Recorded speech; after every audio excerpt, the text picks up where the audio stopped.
сәлем. Менің қасымда биылғы болатын дебат шоудың екі кандидаттары. Оң жағымда отқан технократтық Мирас мырза, сол жағымда отқан сериустық Ерғали мырза. Ассалаумағалейкум дегім келеді біріншіден. Жалпы қалайсыздар? Жақсы, шүкір, аман сен. Жақсы, аман есен. Жақсы. Так, біреу білсе, біреу білмес. Сондықтан ең бірінші сұрақ таныстырудан бастайық. Мирас мырза, біріншіден өзіңізді таныстырып кетсеңіз, қай жақтансыз, қайда туылдыңыз, қай жақта оқыдыңыз, жалпы сол. Жақсы, мен есімім Сабырәлі Мирас, Алмазұлы. 1999 жылы Тараз қаласында туылып, сол жақта 18 жасыма дейін болып, енді мектеп бітірдім. Одан Арман қуып Алматыға келіп, Политех Сатпаев университетіне түстім. Сол жақта 4 жыл оқып, технократ клубындағы аға буын болып, қазір дебат шоуда жүрген жайым бар. Жалпы негізгі айналысатын ісім, дәл қазір ісім SMM, мобилограф, таргетолог. Сол бизнес жақта жүрмін. Бірнеше проекттермен айналысамыз. SMM керек болса жазыңдар. Жақсы, рахмет. Ерғали мырза. Жалпы қайдансыз? Шымкенттен, көбісі сенбейді, білмеймін. Бірақ Шымкенттен не? Мен 99 жылғымын, бірақ ерте барған мектепке 2016 жылы Тұран университетіне түсіп, 2020-да аяқтадық. Сонымен қазір Сириус интеллектуалды пікірсайыс клубының аға буыны, сол кетіре алмай жүрген шал болып жүрік. Рахмет. Жақсы, келесі сұрақ. Бұйырса білесіздер, 3-4 дебат шоу энергокап болады. Сол энергокапқа барлығы шок болып жатыр. Бірге тіркеліпсіздер дебат шоу деген фракциямен. Сол жайлы жалпы айтып кетсеңіздер. Мирастың идея сол? Мен идеям негізі энергокаппен қатар келеді дегеннен кейін энергокапқа қатысуым керек деп ойладым. Сосын кіммен қатысам деп ойланып отырып, қалай если дебат шоуда қарсыласымен бірге қатысам. Бұл уақытқа дейін болған негізі. Кіммен Өмірзақ Нұрдәулетпен Ерғанат екеуі қарсы ойнап, біткеннен кейін барып қатысқан неге дебат шоуға. Бірақ осылай наоборот мен былай көрдім, типа дебат шоу болмай тұрып бірге ойнап, кешке бірімізге қарсы ойнап, ертесі күні плей-оффта қайттан бірге ойнап, сондай процессті көргім келді. И бұл бір шетінен қызық сияқты. Кешкі айқастағы типа Макгрегор мен Хабиб бірге типа PlayStation ойнап отырса дейді. Бірақ екеуі дос болды. Дос, типа. Жақсы, жақсы. Енді Макгрегор мен Хабиб PlayStation ойнап отырса дейді. Кешке төбелеседі да, бірақ оған дейін PlayStation ойнап отыр да. Әдем. Жақсы. Жалпы Ерғали мырза, сізге бір сұрақ. Дебатқа қашан келдіңіз, қалай келдіңіз? Дебат несімен ұнайды? Жалпы дебаттағы опытыңыз жайлы айтып кетсеңіз. Көбісіне қызық деп ойлаймын, именно жас буындарға. Қалай сізде спикер болуға болады? Мен өзімді менде спикер болыңдар деген сияқты қылып олай есептемеймін, бірақ дебатқа да келетін кезде мен мектепте дебат ойнаған жоқпын, жай жазылғам, бүкіл басқа клубтарға, мысалы әртүрлі ұйымдарға қалай жазыласың университетте, солай просто жазылғам. Одан кейін кішкене уақыт өте келе жақыны дебат болды, мен қателеспесем, сол үшін де қалдым дебатта. Одан кейін анандай болған жоқ, менде мысалы Ерғанат пен Жандос екеуі бірінші курстарына қатысып, бірден результатқа жетіп, сондай болып кетті. Одан кейін оның кейінгі жылдары мен қатарластарым көп тез нәтижеге жеткен. Жетпегендері де бар, оның қатарында мен мысалы 3-ші жылға ғана жеткен кезде кубок болды. Сол кубок болғалы бері мен әлі күнге дейін не үшін жүрмін, кішкене анандай бар сияқты. Менің жұлдызым кеш жанды ғой, неге әлі жарқыратпасқа деген сияқты, сондай кішкене ой бар сияқты. Сириус жарқыратпаймыз, жарқыраймыз. Кубок жайлы айттыңыз. Қазіргі таңда осы уақытқа дейін қанша кубогыңыз бар? ЛД-ны қосқанда, АПФ-ті қосқанда? Мен шыны керек санамаппын сол. Санайтындай бар ма не? Санайтындай бар, бұйыртса болады дағы десең да. Примерно? 12, 13, 14, сондай бірдеңе шығар. Мирас мырза? История дебатқа қалай келдіңіз? Дебат несімен ұнайды? Дебатқа Таразда 9-шы класста сендердің экс-координаторларын Сабыр Әлішер, ол мен класстасын негіз. Сол кісі маған алып келген, типа, кеттік дебат ойнайық. Бір күн келеді да, Мирас ертең дебатқа барамыз. Мен сұраймын, дебат деген не ол? Барғаннан кейін көресің, мына тақырыптарға дайындалып келді. Солай қалай бардық. Мен оказывается сразу ЛД-ға шығып кеттім бірінші турнирінде. Бірінші турнирімде 1-4-ке дейін ба, сондайға барып, жақсы жетістікке жетіп, школьный лигада 2 жыл ойнадым. Одан кейін Политехқа түскеннен сразу іздеп кеттім. Дебатпен ауырып, азартына кіріп кеткен кез ғой. Сөйтсем технократ деген клуб бар екен, сол жаққа жазылып, вот қазіргі енді стаж дей ма, қалай айтады? Стаж ба? стажды? 8 жыл ма? Тәжірибең ба? Сізде стаж? Менде 6 жыл ғой деймін. 6 жыл, 6-шы жыл осы. Дебатта қанша кубыңыз бар? Школьный лигамда вообще элді кубы жоқ екен. Школьный лигада тек АПФ алыппыз. Әлшер екеуміз. Әлшердің арқасында ма? Мүмкін Әлшердің арқасында, иә. Сабыр Әлшермен тек школьный лигада бір 5-6 қателеспесем, есімде жоқ уж. Қаншама финалдар болды. Ал студенттік лигада керісінше АПФ кубы жоқ, бәрі элді. АПФ финалдар бар, бірақ кубыққа жете алмаппын да вообще. Элді кубығым 5-6 сондай тоже. Дебат шоумен қоссақ жетеу десе. Получается, АПФ-те кубок жоқ, бірақ элді 5-6 ма? Сондықтан екен чисто элді. Типа Мирас мырза элдінің король деген. Енді айтасың ау. Өзің шығардың ба соны? Жоқ, өзі. Ол адамға атақ негізі өзі қалыптасады. Ох ты. Сен кететін шау деп атсаң. Келесі сұрақ, енді дебатқа қалай келдіңіздер білдік, дебаттан қашан кетесіздер, мына шаулар қашан кетеді деп жастар шулап жүр. Ерғали жауап берсін, менен бұрын келген ғой. Жауап берсін. Жоқ, ол кетудің қажеті жоқ деп ойлаймын. Мен өзім енді жағдай осылай болса, мысалы осылай бір қалыпты ештеңе өзгеріп кетпесе, ешқандай күтпеген бір қатты үлкен жаңалықтар болып кетпесе, дебатта ойнай берем, жүре берем дегенде де ол анандай емес. Мысалы, дебаттан кету деген менің түсінігімде ол мүлдем қатыспай кету да, жай арасында көріп кетуге солай жүрсең, ол адам дебатта жоқ деп айтуға болады. Менің түсінігімде дебатта жүру ол, мысалы, арасында турнирге қатысып тұру, апта сайын бара беру емес, арасында кейбір турнирге қатысу, кейбіреулеріне әшейін төреші болып бару деген сияқты осындай дүние да. Сол үшін ондай түсініктегі дебаттан мен ниеттімін ешқашан кетпеуге. Вообще кетпейсіз бе? Мүлдем кетпеуге ниеттімін. 30-ға 40-қа жетіп жатсам, құдай қаласа. Сол өзім қатарластарым жинап алып бөлек турнир жасайтын шығармын. Рахмет. Енді біреулер үшін қуанышты шығар, біреулер үшін қайғылы шығар. Мирас мырза, сіз? Мен білмеймін. Шынымды айтсам, қазір вообще онша турнирге қатысып жүрген жоқпын өзім. Скорее всего, кетіп жатқан сияқтымын. Бірақ білмеймін, қазір айтып алып ертең қатар турнирге қатысып жүрген кезде қаяқтан сөзін деп жүрмесін елдер. Бірақ білмеймін, негізгі ойым дебат шоуды осыны аяқтасам, энергокаппен аяқтасам, ары қарай вообще бүйтіп тұрақты келіп жүру ойымда жоқ. Тек кейбір сағындырған турнирлерге келіп тұрмасаң. Апта сайын сағына берсең ше. Шынымен. Негізі аяқтау деген қалай вообще дебат жүру, міне мен аяқтаймын деген сияқты. Футболист сияқты точкасын қойып кетпейді ғой негізі. Пенсия қашып кетпейді. Абылай келіп тұрады, әлі күнге дейін мысалы Абылай хандардың кезіндегі Нұртуғандардың кейде қатысып қоятындарын көріп жатамыз. Ол дұрыс сияқты негізі. Аяқтап кету керек, бұлар турнирге қатыспау керек деген ол меніңше әлсіз дебатшылардың сөзі сияқты.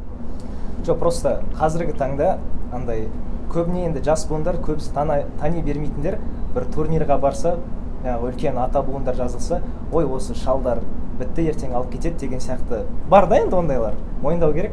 Сол өздеріңізді шал сезінесіздер ма негізі дебатта? Негізі бұл түсінік қате сияқты. Негізі біздің кезімізде деп айтатындай жасқа жеткен шығармыз, бірақ біздің кезімізде наоборот турнирге шалдар көп қатысқан сайын біз наоборот тіркелетінбіз. Тіптен өтіп кетсе екен, қатыссақ екен, іріктеуде қарсы ойнап көрсе екен деген сияқты. Шынымен мысалы Бердімұратқа қарсы ойнап көрсе екен, мынаған қарсы ойнап көрсе екен. Ол кезде чисто андай олардың ойынын көру и олардың ойынына қарсы шығып кішкене опыт жинау біз үшін бір үлкен нәрсе болды. Андай нәрсемен барған кезіміз болыпты, бір мән алардан адам бар екен, құрсын шанс жоқ деген сияқты. Ол қайттан білмеймін, бір әлсіз деп айта берсең ше. Бірақ сондай түсінік қате сияқты. Ал қазір енді бізді шал деп танып жатса, бізді кетіндер деп қарауы, ол чисто бір дебаттан ләззат алатын адам емес, тек ақшаны көздеп, сондай нәрсе үшін ғана жүрген адамдардікі шығар. Білмеймін, бір не нам судить, короче, маған солай көрінеді. Не нам судить, достар. Сіз? Кетуге байланысты ма? Жоқ, шал сөйлесіз, как бы грубо это не звучало. Мирас айтып жатқандай болады кейде. Бізде осылай еді, біз университет оқып жүрген кезде осылай еді деген сияқты сезімдер болады. Бірақ мен түсінбеймін, бір түсінбейтін нәрсем, неге университет бітірсе болды, шал деп есептей береді. Мысалы, екеуміз де қазір 23-теміз ба? 23 деген ол деген әлі көп нәрсе айта алатын, көп жерде қызық нәрселер жеткізіп бере алатын адамның жасы ғой. Сол үшін мүлдем шал деп сезінбеу керекпін деп есептеймін. Былай енді сезінесің әрине. Болады, неге кетпейді деген сияқты. Кейбір көзқарастар. Жоқ, бірақ қазіргі перваштардың түрін көрсең шал сезініп лапочка маңдай помыздақ па? Бір ғана емес енді, бірақ бір плюстардың бірі например, мен жас болған кезде мен тэптен өтіп кетіп үлкен ата буындарға қарсы ойнаған кезде и прям достойно ойнаған кезде прям олардың көздерінде қалып менің қолымды алып бекзат молодец сен жақсы ойнадың десе, ол жас буындарға ең приятно деп ойлаймын. И қазір осы ата буындардың арқасында наоборот жастарда сондай шанс бар да, өздерін көрсетіп прям өзінің атын дебат әлемінде қалдыру да. Сондықтан өте дұрыс. Қолдайық достар.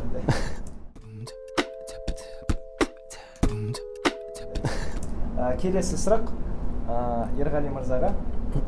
Мынандай ситуативный сұрақ. Бір островқа баруыңыз керек. И ол островқа тек қана өзіңізбен бірге 5 адамды алып бару керек. Ол әрине 5 дебатер болу керек. Әртүрлі сферадан өзіңіздің нуждаларыңызға байланысты 5 адам айтыңыз. Осы адамдармен мен смело островқа бара аламын деген. Бірінші, екінші, үшінші деген жоқ. Просто 5 адамды айтайын. Сол ішіне кіретін, бестіктің ішіне кіретін. Бірінші кезекте ол Ерғанат болатын шығар. Себебі андай проблеманы шешу туралы ол егер бір уайымдаса, ол қатты уайымдайды, ол нәрсені шешу жолдарын көп іздейді. Ол мысалы қазіргі өзінің осы жылдан бері жасап жатқан жұмыстары бойынша, стартапы бойынша, басқа бойынша біз бірге жұмыс істедік қой. 15 минут. Интеграция дейсің бе? Енді оның қалай жұмыс істейтінін, не нәрселер туралы уайымдайтынын және қандай подходтар жасайтынын білемін де. Сол үшін Аралға барсақ, біз Ерғанатпен барсақ, Ерғанат болса бізбен бірге аш қалмаймыз деп сенемін. Одан кейін енді өзімнің қызым әрине, мысалы Шынар болса қасымызда, менің қасымда Шынар болса, менде артық мындай уайымдау, қобалжу болмайды. Маған осылай айтпеді дейсің. Қалжыңдаймын құрсын. Жарайды, онда тезірек Ерғанат. Жарайды, Ерғанат емес, бірінші өзімнің қызым Шынар. Одан кейін барып Ерғанат, одан кейін Нұрдәулет, одан кейін кім бар? Білмеймін даже. Өзіңіздің клубтас Индира, Жансерік керек емес пе? Жоқ, мен айтайын, жоқ. Алшы деген сияқты. В общем, мен вот 3 адам болса, уже менде проблема жоқ сияқты. Жетеді маған осы 3 адам. Керек емес 2 адамды айтсыншы. Жарайды. Дашком болсын біреу. Керек емес. Керек, ол хотя бы қызық болады ойын бірге жүрсең. Дашком болсын, и соңғысы Индира болсын, ол керек бізге. Рахмет, достар, білдік. Остров Аралға барасыз. 5 адам. 5 адам. Дебатер болса өтініш. Бірінші қызым. Бірінші, естественно, қыздар. Жақсы. Екінші Нұртолды деген, танисыздар ол Нұртолдыны. Абылғазы Нұртолды деген. Біріншіден ол басы қатты істейді. Екіншіден ол инженер. Үшіншіден ол Найман. Ол аш қалады деп ойламаймын. Онымен жүрсем аш қалмайтын сияқты болады. Одан Ғаббас деген жігіт бар. Строитель. Просто ертең инфраструктураны дамыту керек деп шай отсам островта. Сосын 4-ші Диас аға бар ғой, біздің Мұхаммед Диас деген кісі. Онымен әңгіме өтпейді. Қашан басымыз қосылады? Всегда әңгіме, ана бұрын есте памяти мықты оның. Сосын онымен көп әңгіме айтқан дұрыс. Сосын бір қыз шығар. Кім? Қыз шығар. Қызыңыз бар ғой бірінші. Енді ана жігіттерге де бір қыздар керек шығар. Просто мен қызыма жабып жүре ма деген. Жақсы, рахмет. Енді келесі сұрақ, Мирас мырза, сіз мойындаған дебатерлар, ол ата буын категориясынан және жастар категориясынан бір топ 3-ті алайық. Прям сіз көріп, міне мен осы кісіге ұқсағым келеді деген, немесе жастарға міне осы менің жолымды қуалап келе жатыр дегендей атап айтады. Бірінші, білмеймін, Мұқағалиді айтам. Мұқағалидың дебатшоуды ұтып не істеген емес, маған чисто оның ойыны. Мен бірінші курста келген кезде мойындап тастаған адам ол. Ең бірінші ойыны көрген кезде мойындап тастаған Мұқағалиді. Екінші, негізі Мұқағалиден бөлек өзім клубымдағы аға буындарым бар ғой, барлығын мойындаймын. Барлығы ойнай алады, барлығы золотой составқа кірген кезіндегі. Сол үшін ол кісілердің барлығын мойындаймын. Екінші, мектеп кезінде бізге арман болған Нұртуған шығар. Өйткені мен мектептің дебатында жүрген кезде Нұртуған қатты звездовать етіп жатқан кез. Сол үшін соған еліктеп өскенбіз. Одан кейін үшінші, үшеу деген қиын екен, көп негізі. Бірақ аға буындар, ата буындар дейтін болсақ, ата буындардан Жазираны айтатын едім үшінші қылып. Жазира ханым жалпы спикердің қандай болу керек екенін Жазира ханымға қарап білуге болатын сияқты. Сол үшін аға буындардан сол кісілер. Ал жастардан қазір білмеймін, енді мынаны мойындаймын деп кімді мойындаймын? ТО-дағы Арайды мойындаймын, оны ойыны үшін. Екінші, мен көбісін танымайды екенмін негізі. Танитындарды айта берсең көп болды, мынаны танимын деген сияқты. Бірақ прям мойындатқан танымайтындарды қалай айтасыз? Мойындатқан Бекзат, Жансерік, мен танитындардан. Жоқ деп айтсаң қате ғой негізі. Жоқ, олар әлі мойындатқан жоқ деген сияқты. Өркен шығар. Өркен біраз жерде топ жарып жүр әйтеуір. Одан кейін Арнов Азамат бар. Мен оны прям мойындайтын не жігіт. Ойыны үшін, стилі үшін, білімі үшін. Вот, пока осы шығар. Все, рахмет. Ерғали мырза. Мендегі ондай топ па? Золотой состав. Нұрсипат Нұрсұлтан. Аға ата буындардан Нұрсипат Нұрсұлтан. Дастан Аққожа бірінші кезекте ол кісінің енді ол кісі кетем деді, кетті, сонымен мүлдем қатысып жүрген жоқ қой. Бірақ кезіндегі ең қатты ойнаған ойындарында өте күшті болатын, ондай ойын әлі көрген жоқпын. Тағы үшінші адам ол қайталай берейін болсам, Нұртуған Өмірзақ. Ол білем, ол соңғы кездер анандай болды, басында ойлайтын, неге барлығы Нұртуған Өмірзақ күшті дей береді деп. Сөйтсем ол мен көріп үлгерген кезінде ол қатты дебат ойнауға деген бір желаниясымен өйтіп ойнап жүрген жоқ екен да. Просто әшейін бай ойнай салады деген сияқты. И бір көріп қалдым ойынын, қатты ойынның кезінде жеңгісі келіп кетті ма, сондай болды, бірден андай переключение болды да, андай ауысты да кәдімгі андай. Айыратын Нұртуған деген режимге ауысты ма, сондай бірдеңе болды. И сол үшін сондай бірдеңе болды. И сол үшін сол үш адам дейік. Енді көп олардың барлығын мойындайтын адамдар көп әрине, но үшеуін бүйтіп атаған ғой, үшеуі болсын.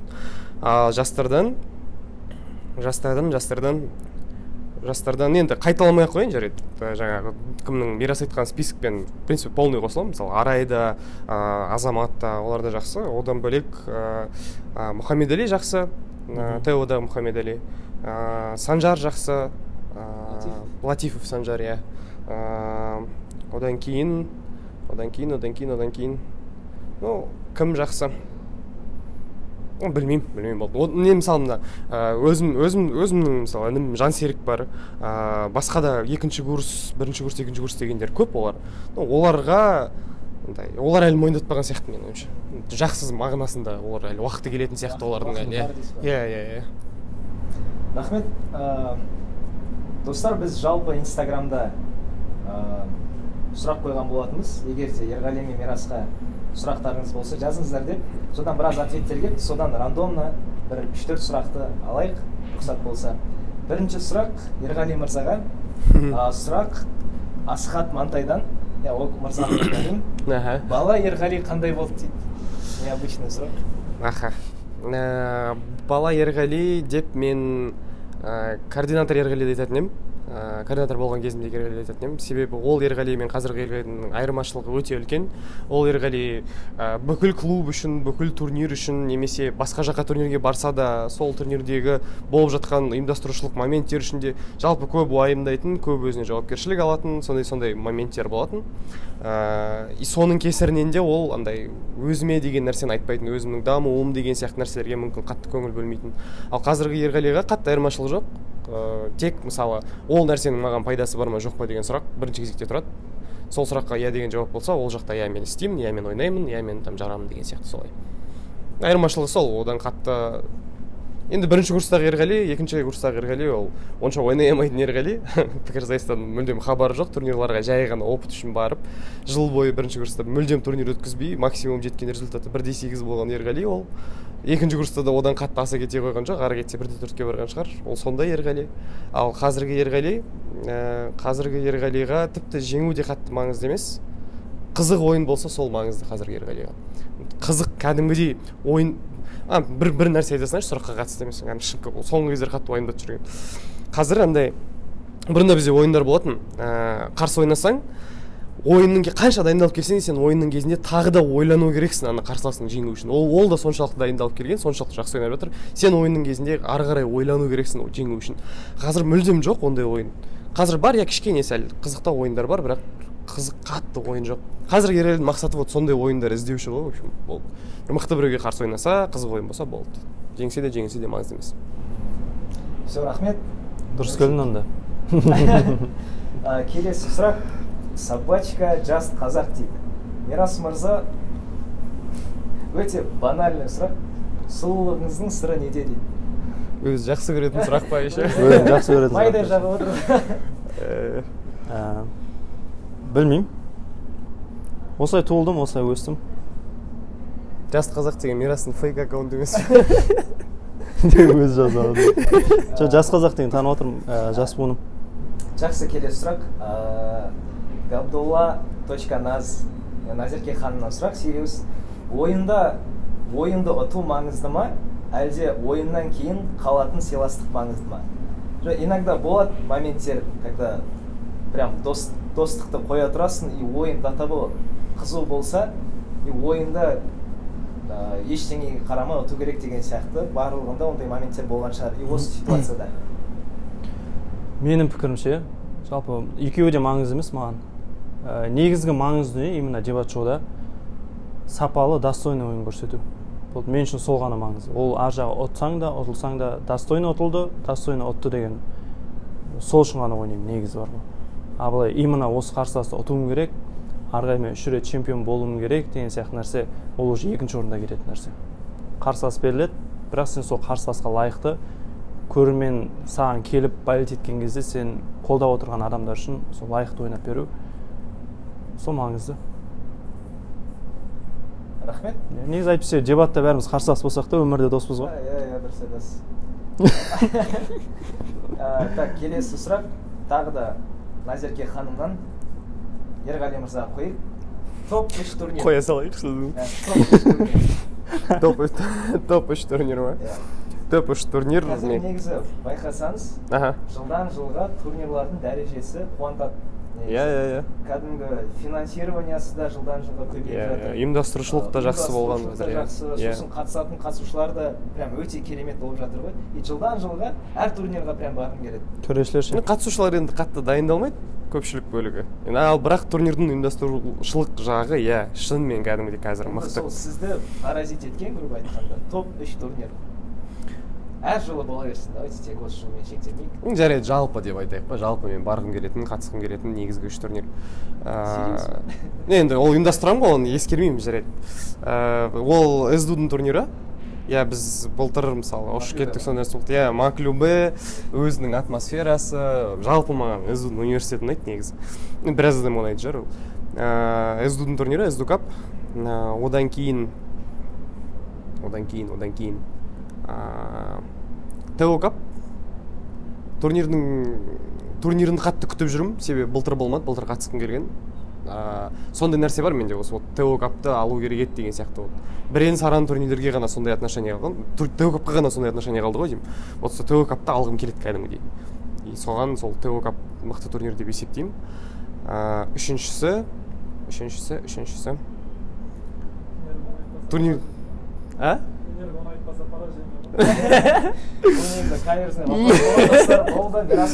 Мен негізі энергон айтайын деп отқам.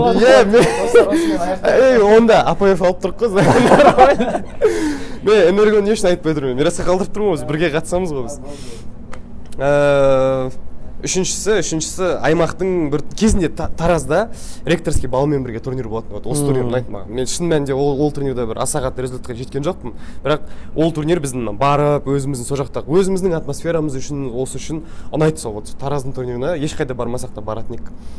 Сол еркін ойлар алаңы жасайтын. Сол турнир топ 3-тегі. Жақсы, Мирас мырзаны тыңдайық. Энерго? Энерго Кап. Сен құтқарып отырмын Ерғали. Еще дебат шоуға өзімен. Энерго Кап?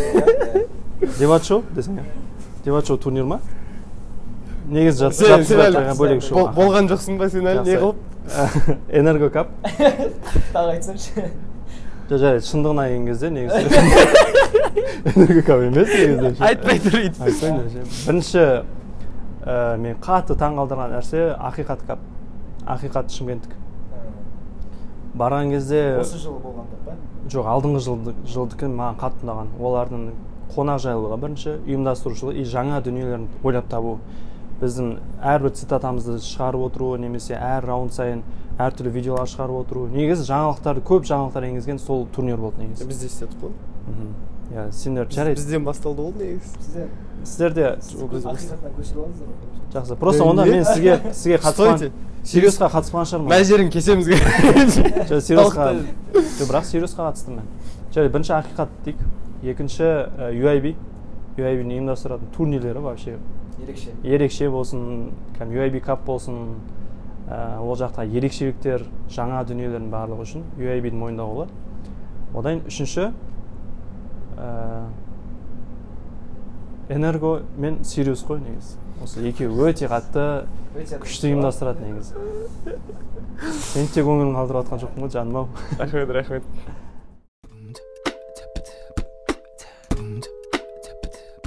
Так, достар, сұрағымызды жалғастырайық. Сұрақ Гүлайна Сәкен қызынан: Ерғали мырза, дебаттағы ең маңызды мәселе не дейді? Дебаттағы ең маңызды мәселе? Дебаттағы ең маңызды...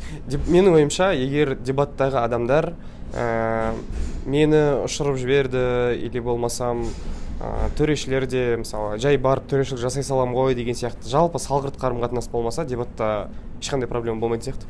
Өзімен өзінің даму темпі оны өзін-ақ былай көтеріп тастайтын сияқты. Салғырт қарым-қатынас адамдардың, осы айтайыншы. Рахмет. Ұзағырақ жауап берейін ба? Қамбай қазір. Мұнаншы. Үйістіп ал, осы күшті негізі. Келесі сұрақ. Собачка Бердібек дейді, Ерғалиға, қайттан Ерғалиға дейді. Сен қатты қызық емес екенсің, достым, ренжімеш. Негізі, бірақ бұл сұрақ Мирас мырза қойылу керек сияқты деп ойлаймын. Бірақ ұйымдастырушылар Мирас деп жатыр дейді. Шашыңызға қандай күтім көрсетесіз? Мен де сіз сияқты шаш өсіргім келеді дейді. Анау айтқан бір керемет бір прическа деп айта алмаймын. Пекзат бар ғой, жаңадан берші. Сен төрешілікте отырасың бердің? Қой қырсын. Атот беруге бола ма дейсің? Тараз қой. Тараз 08-ші регион ғой. Жақсы. Мен негіз Тараздың балдары жақсы негіз. Жоқ, болды жаңа топ-3 турнирдан кеттіңіз. Мирас попросил, просто айтып қоймашы, Энергоны мен алғым келіп отырды. 2 айлығында деп. Жақсы. Оны таныс қалдырайық. Короче, отырған кезде сол үшін деп айтып жүрмейтін еше. Ой, қойшы қырсын. Короче, шаш күтімі аптасына тым құрғанда 1 рет жуыңыздар, бірақ күнде жумаңыздар. 3 күнде 1 рет жуыңыздар. Әйтпесе шаш үйреніп қалады күнде жуғанға, ол жаман. Тағы не? Арзан шампуньмен жумаңдар. Head and Shoulders'пен жумаңдар мысалы. Мен Клермен жуамын. Болды енді, не айтайын, құрсын шаш күтімі. Head and Shoulders, анси реклама кетіп жатыр. Жақсы, рахмет. Мирастан сұрақ көрші. Мираста күшті жауап бар. Вот сізден сұрағым келіп тұр, мен реально. Менің прическам сіздікіндей бола ала ма жоқ? Бола алмаймын. Кәнеки? Мен шашым негізі мынаны. Дәл қазір мен жуғаннан кейін фенмен кептіріп, көтеріп, домалақ тарақ бар, шын айтамын. Сосын лак сеуіп қоям, осылай қатырып қоям. Әйтпесе менің шашым кімдікі сияқты, Ерғали сияқты жатып қалады да, мен шашым бүйтіп артқа емес, алдыға түсіп кетеді. Бүкіл ұзындығы бетін жауып қалады, екіге бөлініп кетеді. Бағымайды, нақты бөлінген жер жоқ менде ше. Бағындырған ұнайды ғой саған сонда. Иә, әр жерден мен бағындырған ұнайды. Жоқ, бағындырып тұрмын. Осылай бағындырып тұрған жоқ. Жақсы, рахмет достар. Сұрақ қойғандарыңызға көп рахмет. Енді өзіміздің сұрақтарға оралайық. Қызық сұрақ. Мирас мырза, қазір TikTok'та өте танымал болып жатыр. Цитата не? Сізден бір цитата болса, ертең ақиқат капта қайтадан ақиқатқа Элдіға шығуға көмектеседі. Жоқ. Бір өзіңізге ұнайтын қиын кезде сол бір цитата көмектесті немесе менің өмірлік кредом деген сияқты цитата. Өмірлік ұстанымды айта қойын. Өмірлік ұстаным негізі лайықты болу. Екі сөз. Лайықты болу. Себебі ол кез келген нәрсеге лайықты болу. Сен жетіп жатқан жетістігіне лайықты болу, или құлдырап жатқан нәрсеңе де лайықты болу. Сол кезде адам өзін таныған кезде қай нәрсеге лайықты, қай нәрсеге лайықсыз екенін түсінген кезде бөлек көп нәрсе адам өмірінде көп жетістіктер болады сияқты. Немесе сен діни көзқарас алатын болсаң, құлсың ба, құлға лайықты болу. деген сияқты әр тараптан алып қарайтын болсаң да, негізі қай саладан алып қарайтын болсаң да, ол лайықты болу деген девиз негізі адамды жігерлендіреді де, одан кейін қамшылайтын да нәрсе сол сияқты. Типа бір нәрсені бастасаңыз, соны до конца. Мысалы мен қазір бір қызбен жүріп жатырмын ба, сол қызға лайықты бол. Или мен қазір СММ болып айналысып отырмын ба, соған лайықты. Жақсы, рахмет. Ерғали мырза, цитата дня. Цитата от Ерғали. Жоқ, менен емес, ол соңғы уақыттағы қатты ұнап жүрген цитата, ол былай дейді, адамдар үнемі сенің соңындағы жасаған таңдауыңды көреді, бірақ сенің не нәрселердің арасында жасағаныңды көрмейді дейді. Сол қатты ұнайды. Неге? Себебі сен таңдайсың жұмыс немесе дебат деген сияқты. Соңында дебат таңдасаң, мысалы сен дебаттағы нәтижелеріңді көреді, бірақ сен жұмыстан да болуың мүмкін еді деген сияқты деген дүниелерді көрмейді деген сияқты. Көп нәрсеге сәйкес келеді, әсіресе мен өміріме сәйкес келеді. Менде бір ұнаған цитатам бар, бірақ мен ешкімге керек емес шығар, бірақ дегенмен айта салайын. Бағана цитата бар ғой негізі, өте күшті цитата. Маған бір қатты ұнайтын цитата, осы Мәулі анамыздың айтқан цитатасы, сен жолға шық, жол өзі апарады деген. Сол прям цитата қатты ұнайды, бірақ мен ешкімге керек емес, жалғастырайын. Жақсы сияқты, жақсы. Бека, сен психологқа барасың ба? Жоқ, айтса күнде жазып тұрайын мен саған. Көптеген, хотя дебатта махаббат жоқ достар, бірақ дегенмен қызық сұрақ, осы қыз мәселесіне келейікші. Сіз, Мирас мырза, жалпы отношенияда барсыз ба? Бірақ бұл ертең күні дебат шоуда, голосованияда әсер етіп кетуі мүмкін. Әсер етуі мүмкін, иә, жарайды. Ойланып қалсаңшы. Жоқ, қызым бар. Сен анда выбор қойып жатсың да, типа аудиторияның қыздары ма голосовать ететін, или қызың бар деген сияқты. Мен көбісін танымаймын, поэтому қызым деп ше. Қызым бар, мен отношениедемін. Бір жылға таяп қалды. Ема сонда аудиторияң сенің ойыныңа емес, сенің типа сұлулығыңа қарап жүр ма қасында? Жоқ, аудиториям қумаш Ерғали. Не болып кетті? Енді в чем проблема құрсын? Типа қызым бар деп айтсаң, аудитория не үшін кетіп қалу керек? Жоқ, выбор қойып тұр ғой енді, типа дебат шоуда әсер етуі мүмкін деген сияқты. Иә, сендер айтып алдым маған. Жақсы. Сұрағына жауап бердім. Қызым бар, отношениедемін. Мирас мырзаның қызы бар достар. Ерғали мырза. Иә, менде қызым бар. Онда тұрған ештеңе жоқ. Біздің екеуміздің де мына жауабымыз ше негізі. Просто келетін адамдар аз айтқан сияқты біздің голосованиямыз. Жоқ, вот келіспеңдер, құрсын. Келетін адамдар, білмеймін, біреудің бір киіміне или там сұлулығына қарап емес, келіңдер конкретно күшті қызық ойын ойнаймыз, и сол ойындағы айтатын сөздерге ғашық болыңдар, не знаю, мимикаға, харизмаға ғашық болыңдар, біз оқитын кітаптарға ғашық болыңдар, обязательно адамға ғашық болу керек емес қой. Білімге ғашық болыңдар, қанша білім жатыр. Айтты. Сіздің, жоқ, тоқта айтсын. Бека, сізде осы жерде сіздің ойыңыз біз үшін өте қатты қызық еді. Бірақ кім қарайды бұған? Дейтін болмайды. Жарайды, қызыңыз бар ма? Рахмет.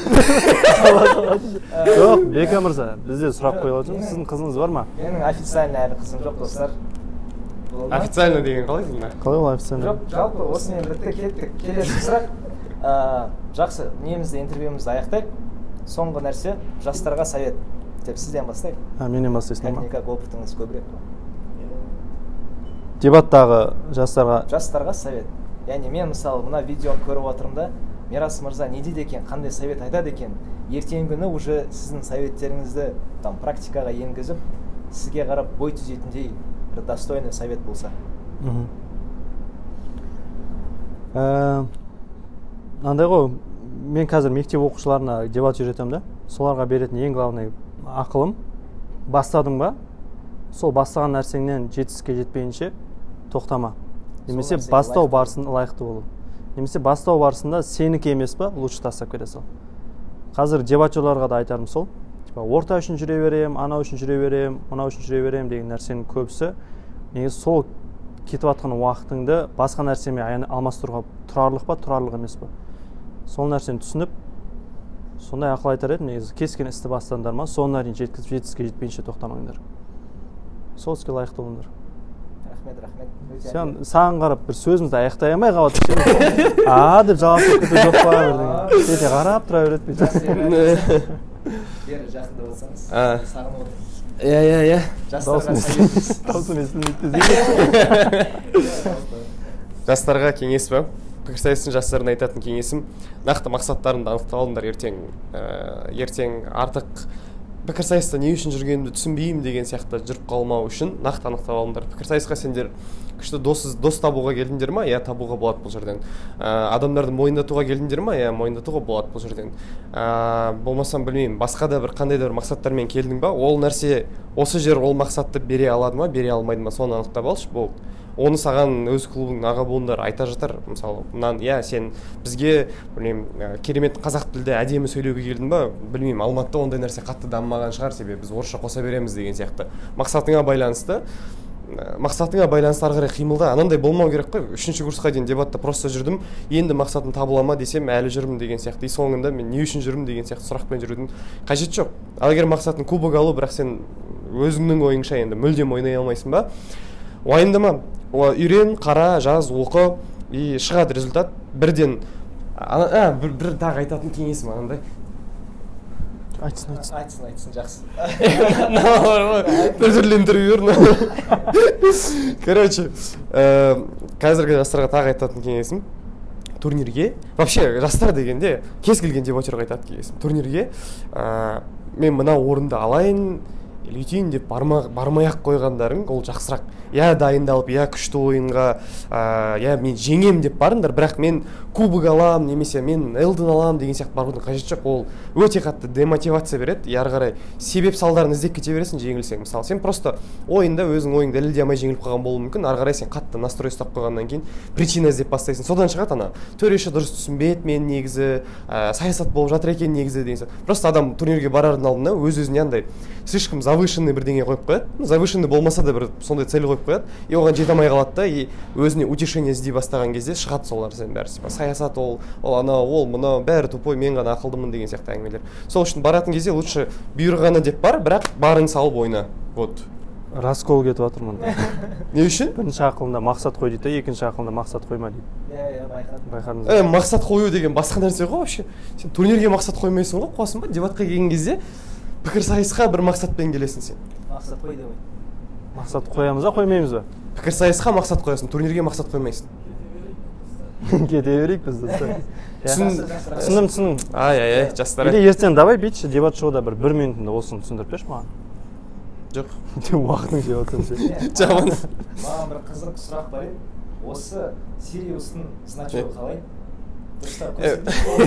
Барлығымыз көріп алайыншы, қалай жасалады? Саған инжир айтқан жоқ та істеткішімді. Короче, в общем, ол былай. Суть мен былай. Сути, короче, екі ромбик қой. Ромбик не үшін? Біздің значоктың өзі, это ромбик қой. И екі ромбик, бұл, короче, еще прикол нада, бұны сен бір өзің істеген, онша емес негізі, типа, қасындағы адам істеп тұрса былай, типа, ойба, короче, қасындағы адам істеп тұрса, вот міне, сен екі әріптестің, екі ромбик значогы ғой, осы, түсіндіңдер ма? Командная игра ғой, ағайындар, мы за команду ғой. Технократтыққа шатаспасам былай. Былай, оны кезінде Мұқағали мырза алтын сапа бүйтіп тұрған екен, сөйтіп алтын сапа бүйтсе біз бүйтеміз деген. Алтын сапалар етеді, біз чемпион клубпыз десе Мұқағали, біз екі есе чемпион клубпыз деген ғой. Сондайдан шыққан. Ұнайды өзіме. Әдемі жалпы, энергонка былай, бірақ жақсы. Не үшін энергонка былай деген сұрақ қызық емес? Кішкентай алдырып отқан сияқты. Жақсы достар, осымен соңғы сұрағымызды қояйық, бірақ бұл сұрақ Мирас мырзаға емес, Ерғали мырзаға актуалды. Егер де ертеңгі суббота күні 3-і, достар барлығымыз келейік, 3-і болатын дебат шоуда Мирас мырзаны ұтсаңыз, келесі оппонент кімді қалар едіңіз? Кімнің сізге қамшы тастаған қалар едіңіз? Нұрханға қарсы ойнағым келеді. Мысалы, қазіргі тастағандар ішінен Нұрхан жақсы и қызық ойын көрсетеді деп ойлаймын. Тағы кім бар? Нұрдәулет ойнап қойды. Қызық емес. Вот менің ойымша вот Нұрсұлтан Нұрсипат қарсы келсе жақсы болатын еді негізі. Білмеймін енді ол кісі қаншалықты келе алады, келе алмайды. Бірақ вот сол кісі жастарды айтпаймын, бекар ренжіме. Менің ойымша там дебат шоуда үнемі андай элитный шалдар ойнау керек деп ойлаймын. Мен өзімді элитный шал деп жатқан жоқпын. В целом, короче, дебат шоу жастарға қарай өтсін деген нәрсені особо қолдамаймын негізі, шыны керек. Вот Нұрхан болса, немесе Нұрмұхамед, Жансерік бар мысалы. Жансерік родной келсе, ол вообще күшті болатын еді. Мырзатай Жансерік. Мырзатай Жансерік. Вот. сол адамдар. Все, рахмет. Біріншіден келгендеріңізге көп рахмет. Өте бір қызықты сұхбат болды деп ойлаймын. Бұйырса, құрметті достар, үші күні, сенбі күні сағат 6:00-де дебат шоуға келіңіздер, керемет ойынның куәсі болыңыздар. Сіздер үшін Ерғали мырза, Мирас мырза ойын көрсететін болады. Бұл ойынды көрген де арманды, көрмеген де арманды. Рахмет.